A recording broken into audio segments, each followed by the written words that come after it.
Why is nobody talking about the fact that how easy it is to buy an off-plan property here in Dubai? I've seen a lot of people Google and do searches on what are the steps on buying off-plan property. So I thought that today I would like to tell you about the first few steps on how to effectively choose and decide to buy an off-plan property. My name is Rehan and I'm a senior property consultant here in Dubai. And I make the journeys of foreign investors easy when it comes to them finding out information on Dubai and what they have to do to buy property here. Now, for any off-plan property, whatever you need to buy, the first thing that I would always suggest that for you to do is actually research on what you want to buy exactly. First of all, you need to be very sure of what is going to be your budget. So make no mistakes about the fact that you need to allocate a certain amount of budget with you for you so that you have some sort of a direction of where to go from there. Okay. Now off-plan properties here in Dubai typically would come in a payment plan.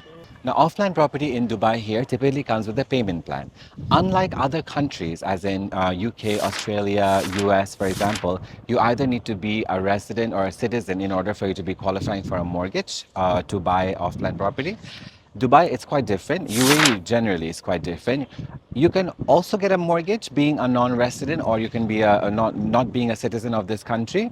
You can also be eligible to get a payment plan, which anybody is actually eligible to get a payment plan, even if you're not living in Dubai as a resident. So, for example, you are a UK citizen, you've never visited Dubai, and you don't have any credit history here whatsoever. But when it comes to buying an off-plan property, you still qualify. Okay. So now, when you have done your research and you've decided where you want to buy or which area you want to buy, obviously by now you would have chosen something that yields a high return on investment.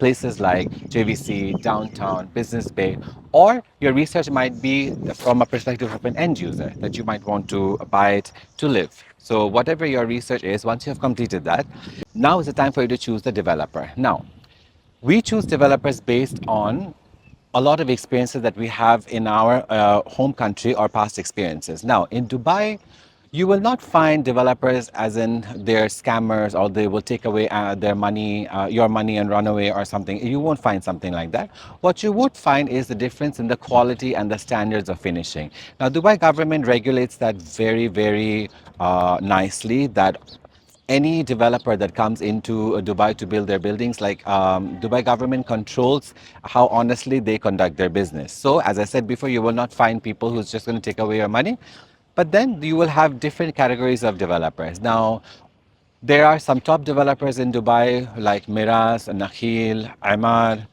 which pretty much dominate the Dubai real estate market.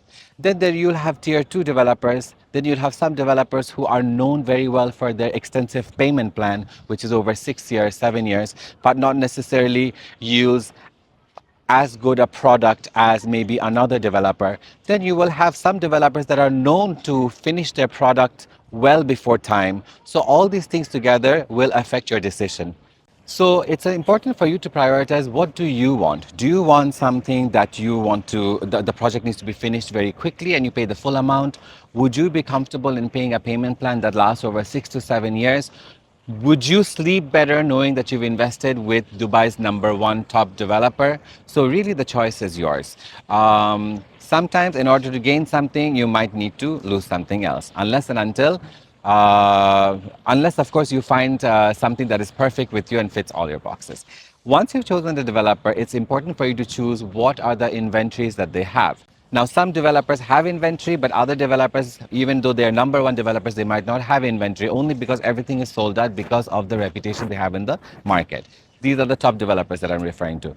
Once you have the inventory, it's very important for you to find out the per square feet prices. So now I'm talking about you have not started the process. I'm talking about when you've chosen the unit, looked at all the numbers, see what works for you.